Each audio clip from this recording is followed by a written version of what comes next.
Welcome to the show. I'm Oren Malul and you're watching Israeli Krav Maga, and we're analyzing real life scenarios caught on tape. We're gonna take a look at our scenario and call Leo and Yogev. So we have two of you guys today because we're watching a scenario that happened against two attackers, multiple attackers. Let's see what we got here.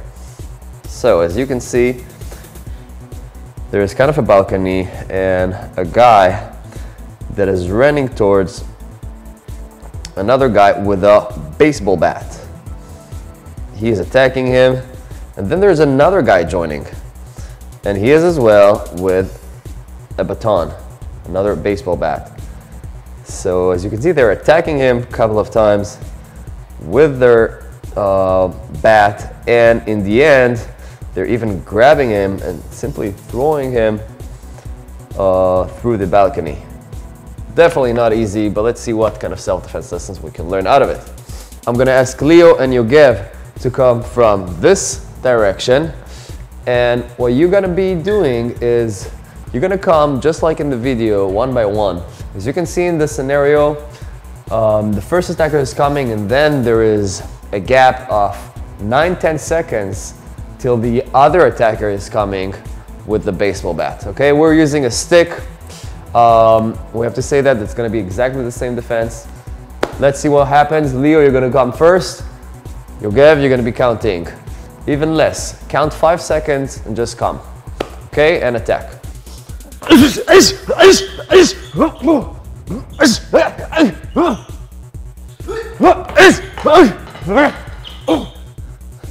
Okay, let's break it down, guys. We had the first attacker, that was Leo in our scenario, coming with a stick. I'm simply doing a defense against a stick, and normal one. What's important to know with a stick, even though we already spoke about it, is you always have to close the distance. The power of the stick is its length, okay? And of course the leverage and the strength of the stick is in this part of the stick, the last third of the stick. As much as I'm going to go back and trying to defend with my instinct is not gonna be helping. Even though it's a natural defense, it's another motion to do. This is not the right defense in a stick scenario. What you want to do is, as we said, close the distance. What we're doing is we're putting our hands together and diving in aggressively in one move, putting the head in between those hands. Okay? I'm gonna be going to his right hand because he is holding the stick, he is holding the baton on his right hand. So I'm kind of diving in towards his right shoulder, wrapping the hand, attacking with some knees, elbows, knees, elbows. And when I feel that I'm capable, I'm simply disarming and holding the baton, using it against the attacker. One more time, simply defense against the stick, diving in.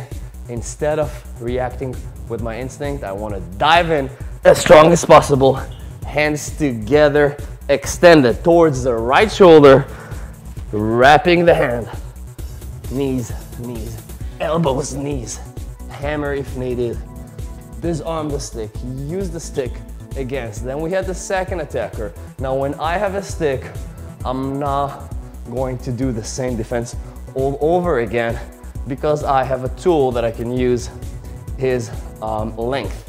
So when he's attacking me with a stick, I'm simply going to be moving away, hitting on his wrist. Okay, hitting on his wrist area, boom. Now the moment there is a strike to the wrist, you can guess what happened, right? You get simply, okay, tapping you on the wrist. You can already probably feel it. So you can imagine what is a real strike to the wrist. What happens is the baton is usually falling, and then I can continue with my own strikes. One more time, Yogev. Now pay attention to what I do. I don't just strike. I also use my fingers to create kind of a snap. Okay, snap, snap, moving on away from the stick. So if you're gonna be holding, for example, the stick now with your left hand, I'm gonna need to move to the other side Okay, if you're holding it with your right hand, I'm gonna, need to move. And always pay attention that he's not capable to use the weapon again, if it's a stick, a knife, or any tool it is. So I'm coming. I'm going on the wrist, face, maybe need it again.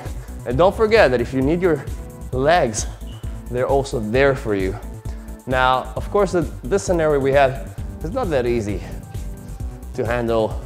There are two attackers, but he did have a chance to react as it was a gap between the first attacker to the second attacker. So instead of simply reacting with your instincts, as we learned here in this scenario, you want to dive in, and then if you can use the baton against the second attacker, this scenario could be finished different. Thank you guys for joining our Krav Maga class. You guys can stay tuned and check out our Facebook and YouTube page and learn more Krav Maga tips and lessons. Thank you.